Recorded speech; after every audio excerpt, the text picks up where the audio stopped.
समाधानी आहेत लोक, आम्ही सुद्धा, काय गरज नाही आरोप करायची अजिबात. पण याच्यात आम्हाला संशय, याच्यात जर निघलं मग खेटाखेटी होणार.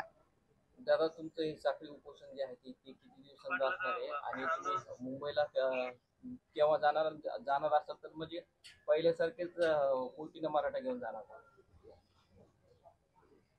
हे साखळी उपोषण बेमुदत आहे, हे साखळी उपोषण बेमुदत आहे. साखळी उपोषण 10-5, 10-20 पोरं बसत राहणार. आम्ही काही गावं निवडणार आहेत, त्या गावाचे लोक रोज 10-5 येऊन बसणार. साखळी उपोषण सुरू होणार आणि हे लोन हळूहळू राज्यात प्रत्येक गावात सुरू होणार. साखळी उपोषणाचं प्रत्येक गावात, इथं एकदा 15ला बसलं की हळूहळू प्रत्येकाच्यात होणार.